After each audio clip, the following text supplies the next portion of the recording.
This is an alternative investment. Mm-hmm. This is vinyl, For a long time, no one thought it was worth anything. These things are now worth a lot of money. They're back. Collector's items. Yeah. Okay, odd lots. It's an investment. It's an alternative investment. This musical instrument. Yeah. Go find me a gramophone. Probably not.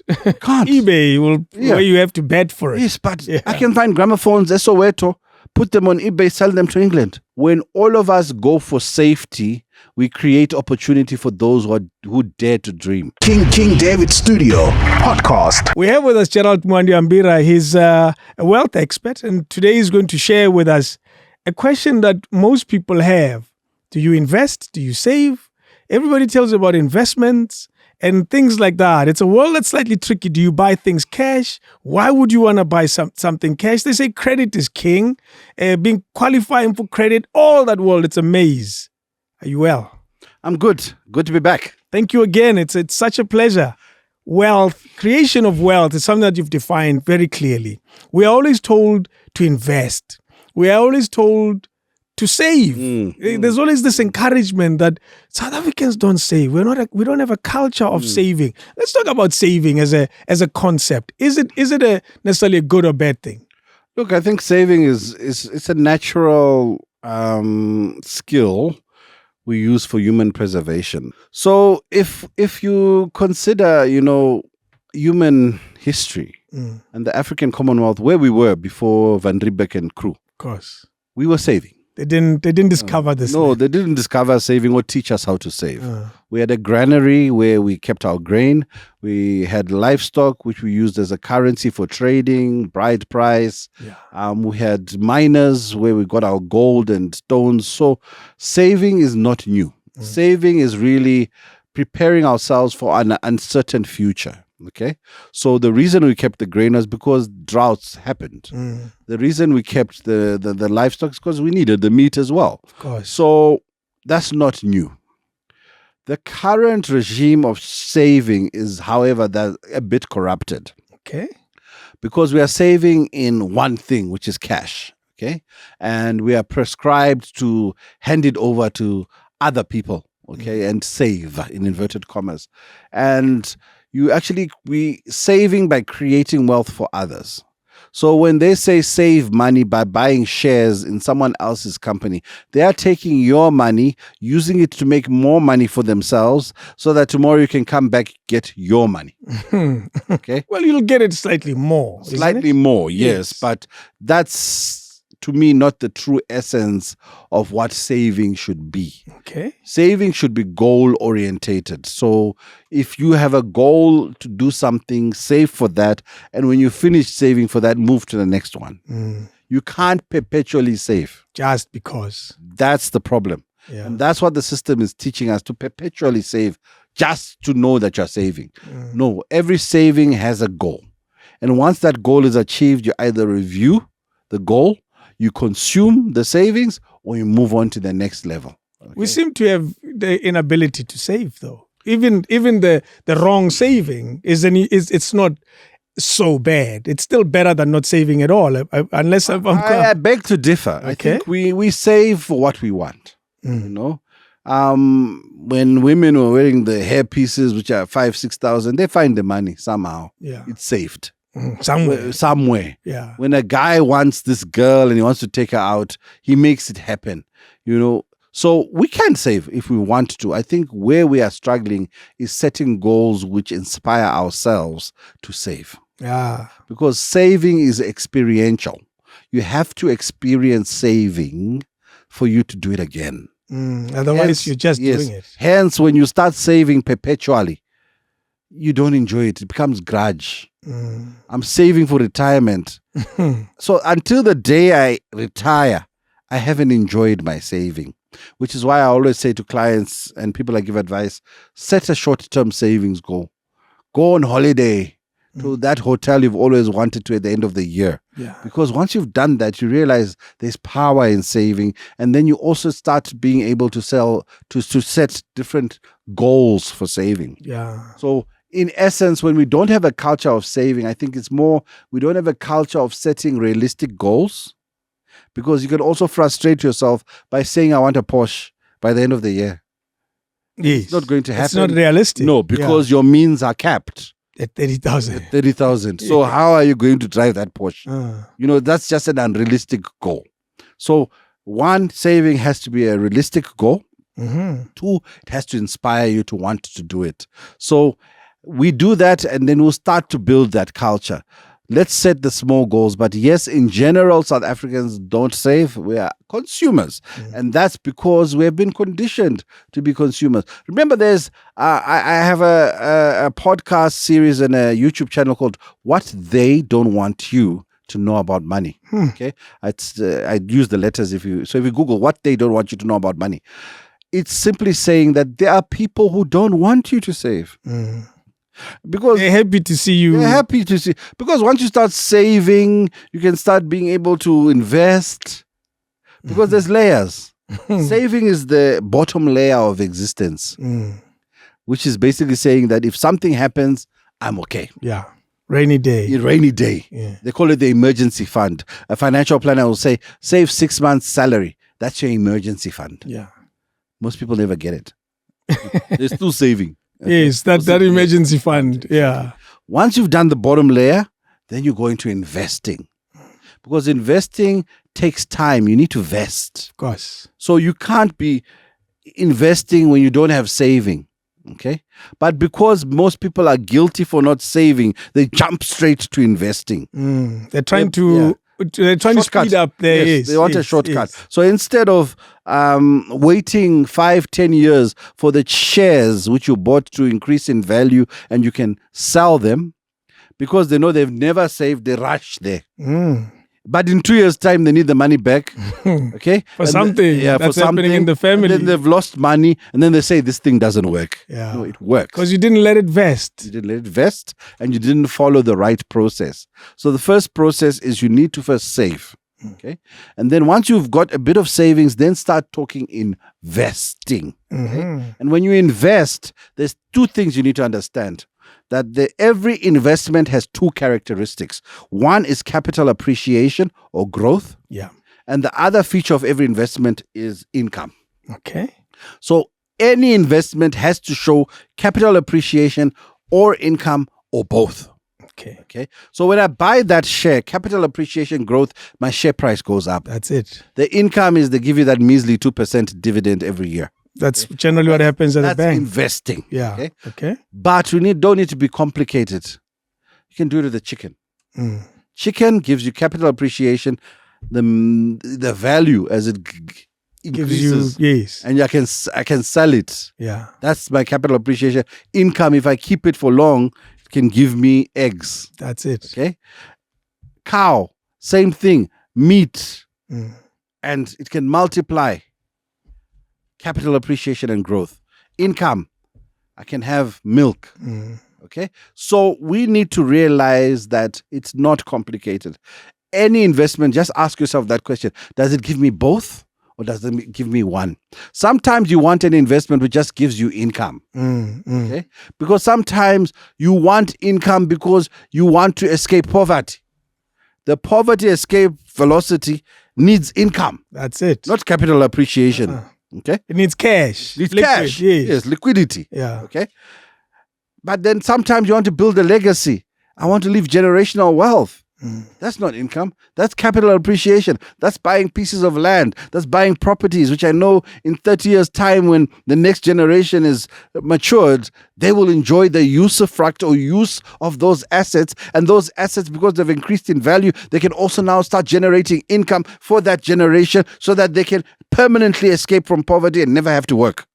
Now, here's a question that seems to be a challenge when it comes to saving. It's immediate gratification.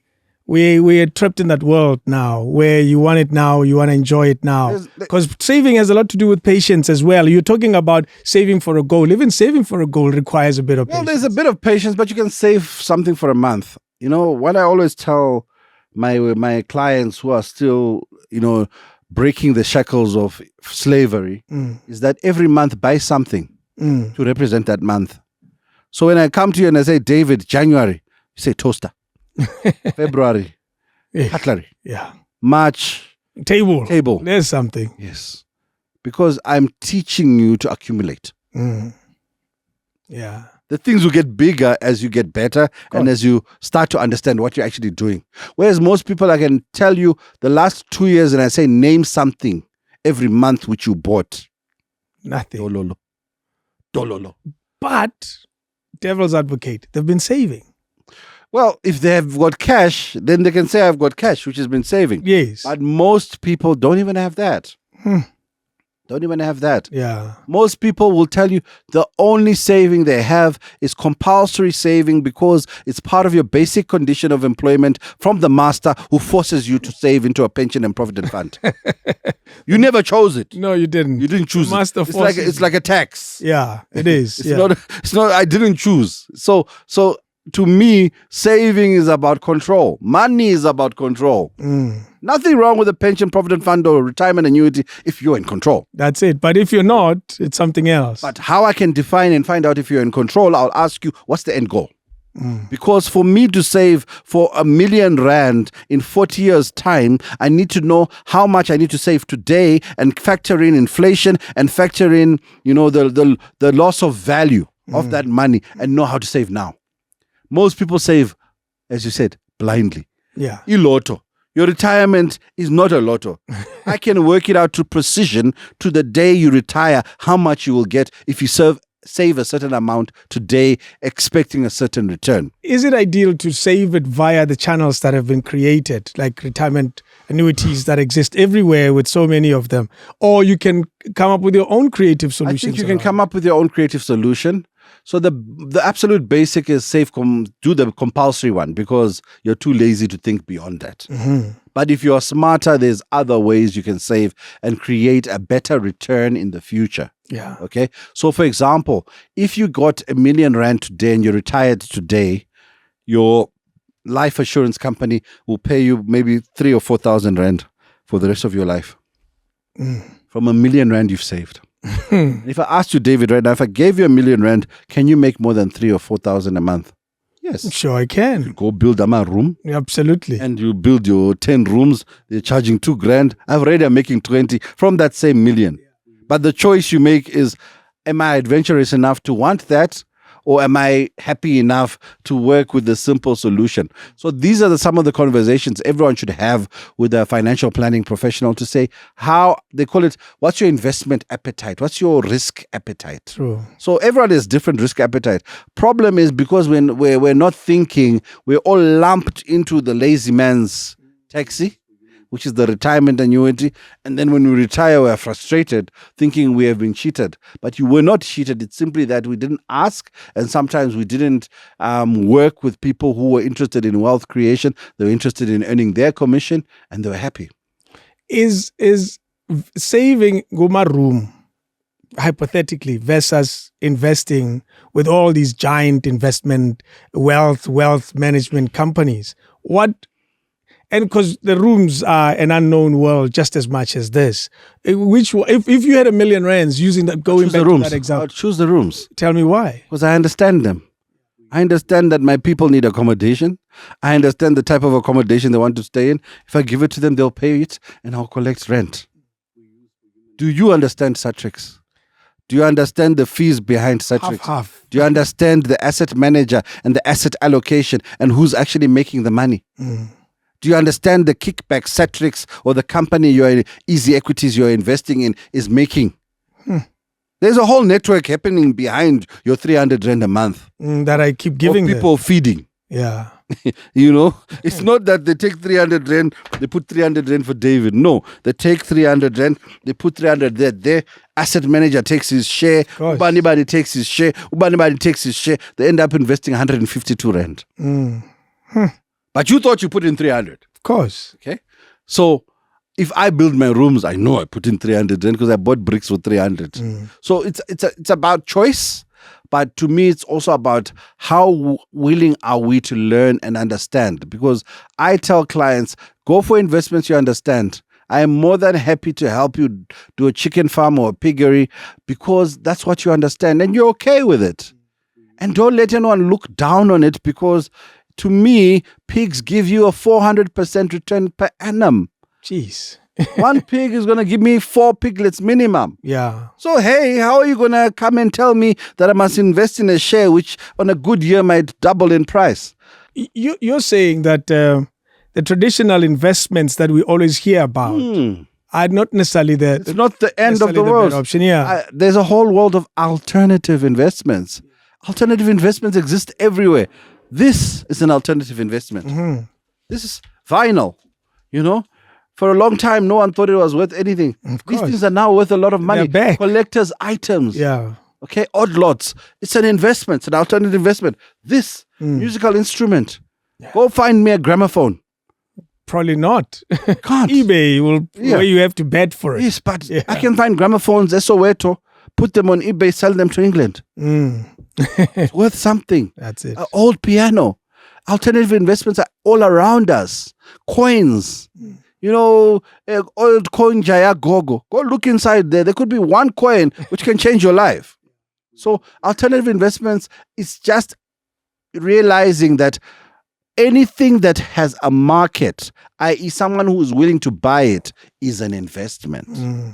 That's it. A vintage car is an investment. Yeah. And we need to move away from the brainwashed mentality that investments is shares, property, cash, venture capital, and Forex.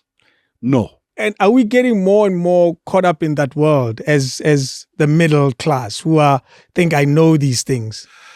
Yes, because that's what media tells us. I think the middle class is very good because they are sheep. So all I need to do is go on one of the commercial radio stations and I know they will respond. Yeah. And they will respond very well. All I'm saying is, and there's nothing wrong with all those investments, by the way. All I'm saying is expand your universe to understand that there's other things you can invest in. The government has just passed legalization of cannabis farming. Why can't entrepreneurs invest in that? Yeah. Because that's going to give you a return in the future. So to me, it's about saying when all of us go for safety, we create opportunity for those who dare to dream. And that's how people break free. And that's how people go to the next level. But ultimately, when we all go buy shares for someone, yes, as long as there's a consumer, remember that you are a minority shareholder. The majority shareholders often know things before they happen. Of course. So even when I used to be a stockbroker, we'd be trading something before most of the market knew what's coming.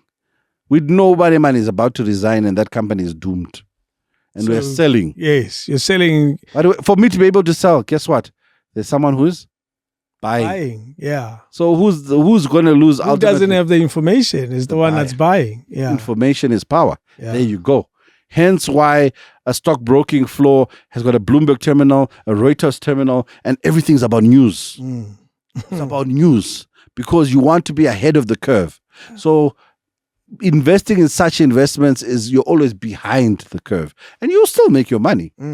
But the rule of thumb should be invest in something you understand. If you don't understand even one word on that brochure, it's okay. Find something you do. It's okay. Be the biggest chicken farmer around. You'll be fine. Feed your community. Yeah. You'll be fine. And that's how we grew up. We had no problems with that. It's just that, it's part of that whole middle class vibe that we want to be sophisticated. Yeah, because I drive because to speak wine. I need you know how to speak wine or speak golf. Yeah, speak golf and the Merlot and things which don't matter. So for me, it's choice. So ultimately, if you're watching this, I've got nothing against your decisions. All I'm saying is widen your horizon. Yeah. Stop being myopic and allowing your life to be capped by circumstances you can't control. When ultimately, we all control the one circumstance we all have equally. It's called time. Let's talk about the richest man in Babylon. He speaks of investing in people who have mastered a specific skill. Let's talk about putting money in people's ideas as an alternative. Here's Batu with great shoes, and it's right at the beginning, and he tells you about them. It's not always because he hasn't done much. We're not used to that, but I think that's really something we need to start embracing, investing in others. Sometimes you don't have the great idea. Sometimes you don't even feel like being an entrepreneur. So how can I be an entrepreneur without being an entrepreneur? I invest in an entrepreneur. I get shares in what he's doing. I sign a contract. If he does well, I win. If he loses, well, that's the risk you take in investing, because you could lose money even at the Joburg Stock Exchange. You could lose money even in a property if the property market crashes. So we need to start embracing people who have original ideas and original thought, because that's how you make money.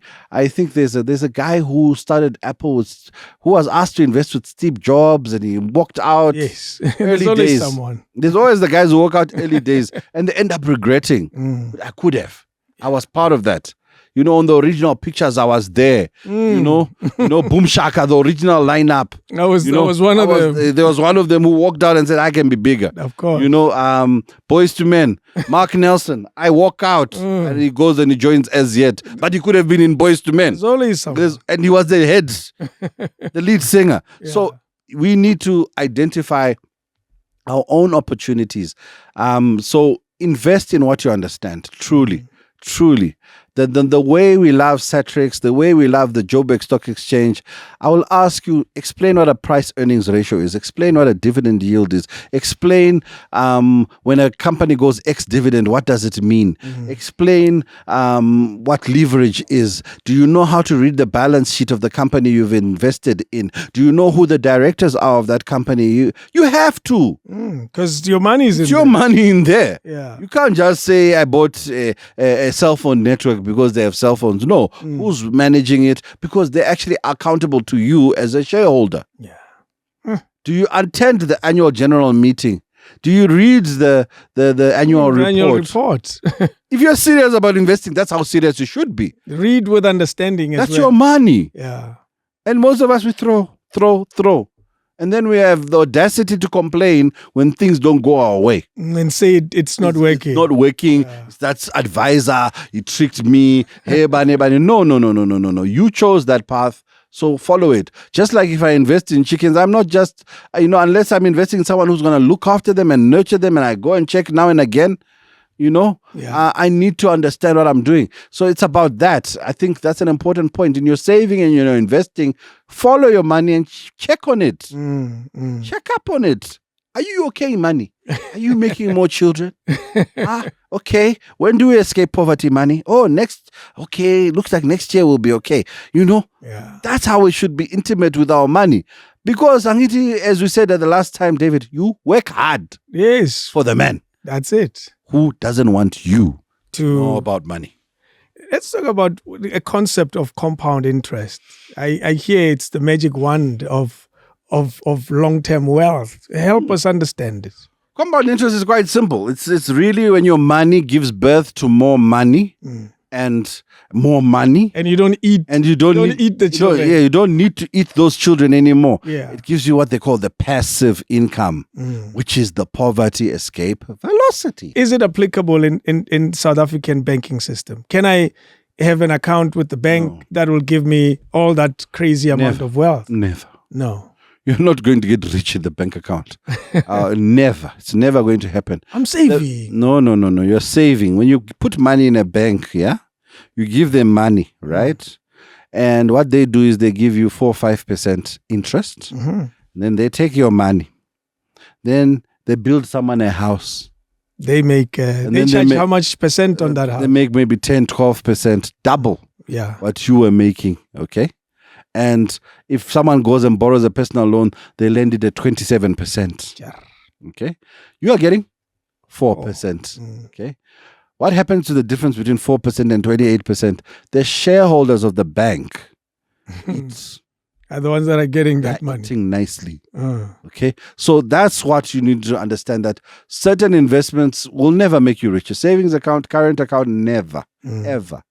I think it'll take years. I can calculate on my financial calculator how long it will take for you on 4% to become a millionaire with 100,000 with compound interest. Yes. So compound interest works, and if you want to see it work, avomashonies. That's what they use. Yeah. That's real compound interest. Yeah. You don't bring my money month end, 30% interest. That's it. And that's simply understanding how money grows. So if I borrow 1,000 rand and I don't pay it for 3 months, guess what? He's already got my 1,000 rand back, but I still owe him 1,000. Yeah. Okay. That's what interest is. Interest is the opposite of compounding. Okay. So we all dream of compounding, but it's not easy to find that thing which allows you to compound. Yeah. But I will give you a simple trick. Going to livestock. Livestock compounds all the time. Because 1 cow, 4 cows, boom, 400%. 1 pig, 8 pigs, boom, 800%. 1 chicken, boom, 6 chicks. Now we understand why the president is caught up in it. Look, he sold a cow for 500,000. Yes. And we laugh and we say, ha, ha, ha, ha. Duh! Is that not showing you how to make money? Yeah. That you either go into livestock, you either go into agriculture, or you go into mining. Resources are the areas in which you create money. You create money through resources. Hence, the biggest shares which they ask you to invest in are resource-based. But do you need someone to tell you that when you've got communal land? You don't. Which is packed full of resources. Yeah. You know, I want to wrap up with so we touch on a few things. Is property truly investment in the South African context? Because we Americans had issues at some point in 2008, was it? Where years prior to that, property is investment. Everybody's telling you the same. And then we have a property bubble. Exactly. So look, I think with property, it's simply supply and demand. As long as a property you go and invest in has a demand, it's an investment. So where's the property demand right now? In affordable housing. Hence, I'm a room. An investment. The thing, yes. But when people have made money and they've all got jobs and maybe employment is up and people are buying bonds, guess what? They will no longer be sustainable investment. Okay? Are houses in the suburbs investment? No. That's just... Why? Because what I'm doing is I get R1 million and I buy a flat in 4 ways to give to one person who's going to pay me 8,000 rand. And the 3 months he keeps paying, I'm on ITC and I'm doomed. Okay? I take that same R1 million, I build rooms, ekasi, 10 rooms. I'm making 2,000 from 10 people, 20,000 a month for the same million. If one guy doesn't pay, I go pull down the door and kick him out. You see? Yeah. So to me, you know, one thing I would like people to understand when it comes to investing is invest in what gives you income, not what you like. Okay. One of the biggest mistakes people make is they invest in what they like. I'd like to stay in a house like that if I'm going to invest in it. I'm going to buy it and refurbish it. No. Sell it. No. Flip you it, want, as they call it. You want to invest in something which just generates quick money, quick income. So sometimes it's a room which you will never see yourself staying in. Yeah. But you can own it. Okay? It's an area of town you would never want to even live, but you are a landlord. That's investing.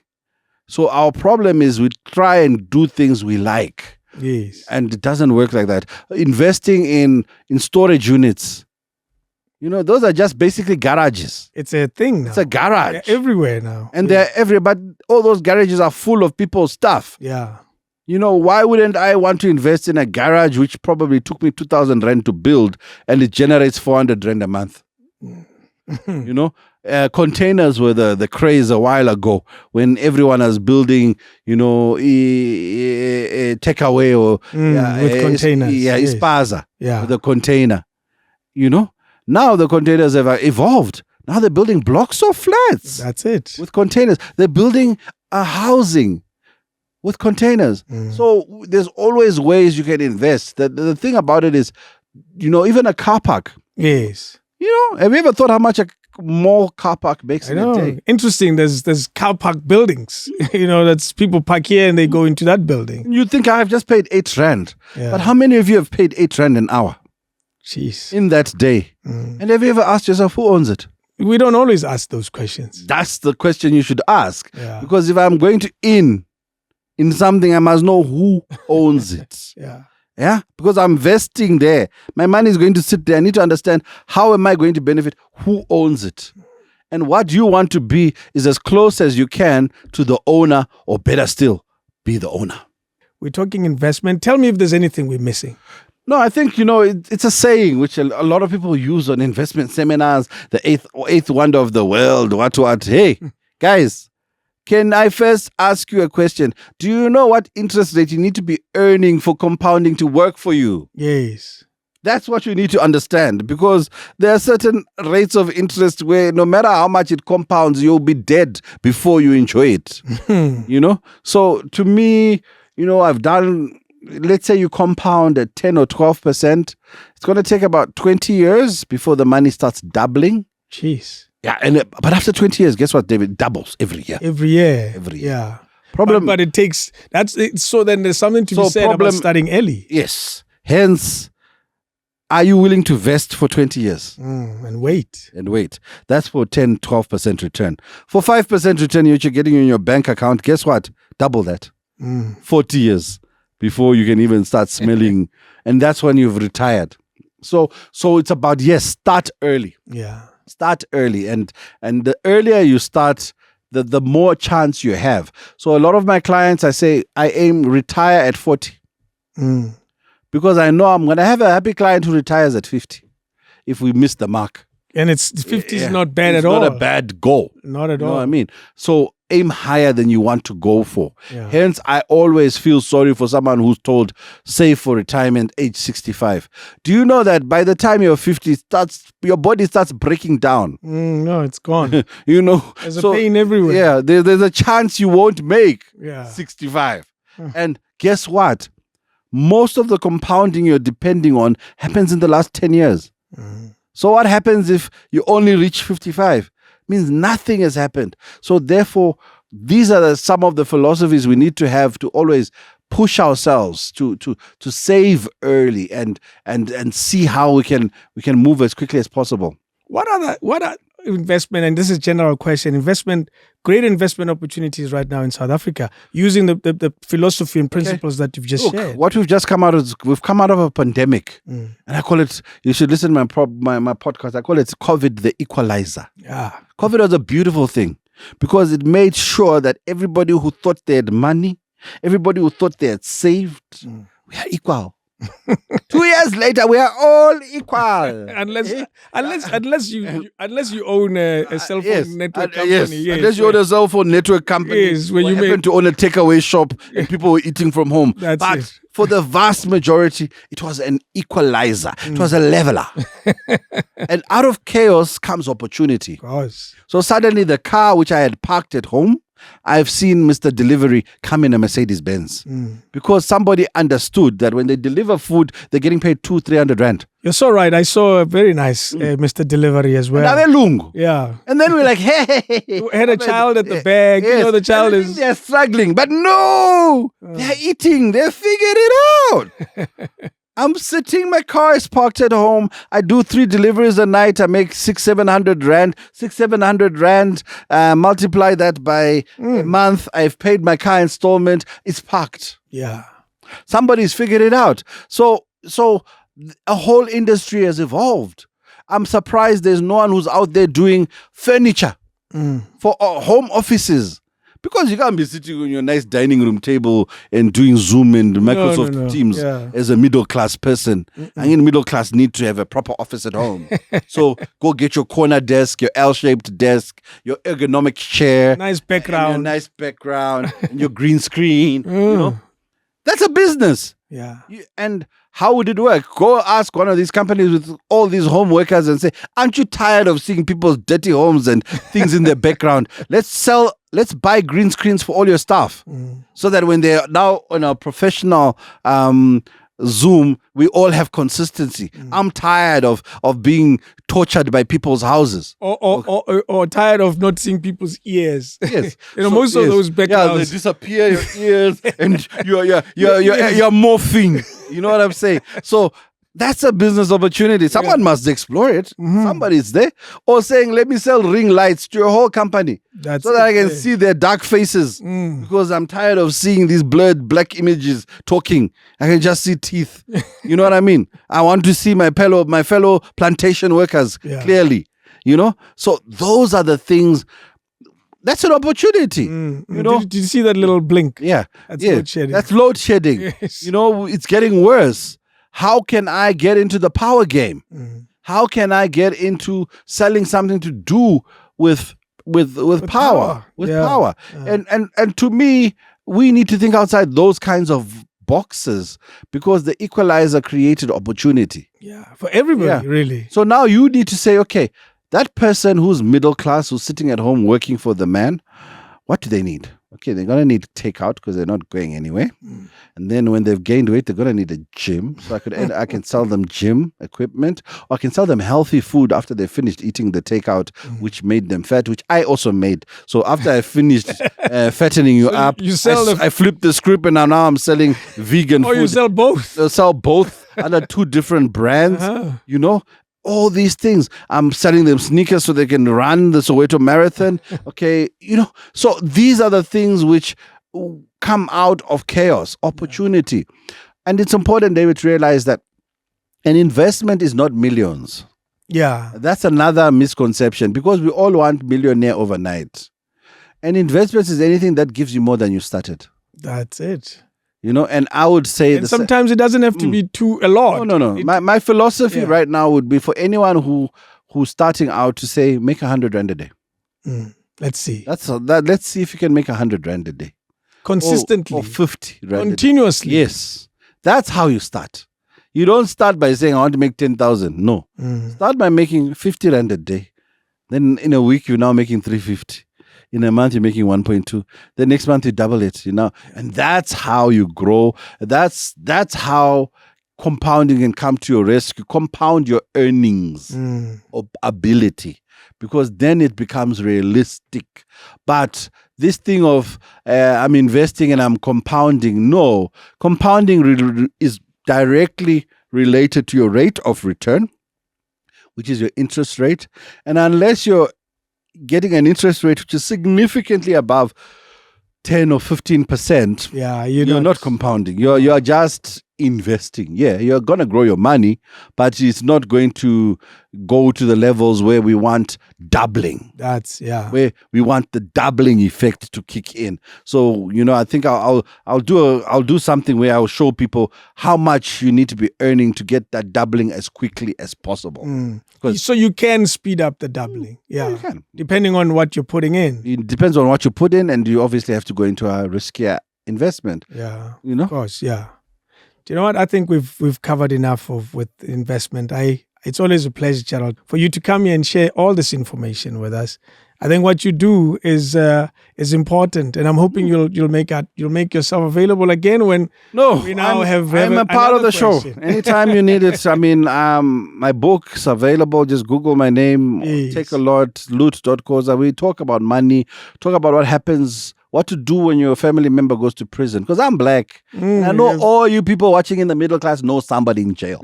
You know someone. You're pretending you don't. I do know someone in jail. You all have a family member in Sun City and not the resort. So let's start understanding the realities of how to deal with that. How to deal when someone dies. How to deal with divorce. Because you divorcing left, right, and center, middle class. The money and divorce. There's an episode. No. Yes, I call it financial infidelity. You know when your divorce starts? That day you bought airtime for some stranger, and you didn't tell your spouse. That's when the divorce started. The divorce started that day you accepted lunch from a man who's not yours. Yeah, or a ride, and you never told him. Ooh. Yeah, that's when it started. It's all rooted in financial infidelity. It's that day you didn't tell your spouse you made some money and you kept it for yourself. So it starts with financial infidelity, which leads to the real infidelity. And that leads to divorce, which leads to the dissolution of marriage. A mess. And that's a mess. That's and it's painful emotionally, and it's even worse on the children. Then you now have maintenance issues to deal with. Then you've got... And it's very costly. Very costly. Then you got mental issues to deal with because now you're not as productive at work. Then you sometimes have aggressive spouses. And you're now dealing with GBV. Hey. You know it all is centered around wealth is family. Okay, every successful, wealthy, generational family has a surname, and they are all wealthy. The Windsors, they rule England. The Ruperts. The Oppenheimers, the Rockefellers, the Carnegies, There are many. the DuPonts. Yeah. You know, when the Hiltons, when they the start the Motsepes. Hiltons, the Motsep, when people start knowing you by your surname, You know. Hey, I'm not far, Mos. I've arrived. People call me Mashabel. I'm not far. Ashabela, you're close. and that's what we should be aspiring for. But all I'm saying is wealth is rooted in family values. You cannot divorce family values from wealth creation, because that is just one of the principles of wealth, that it is rooted around strong family ties. There are very, very few wealthy playboys out there. Yes. Because they will get slave queens who will show them. Of course. The money won't last very long. Won't last long, yes. So that's another thing that's important, which I think we need to start inculcating in everyone, that if you really want to get wealthy, embrace your family. And that's Gerald Mwandiambira. He's a wealth expert. It's such an honor, really. Thank you so much.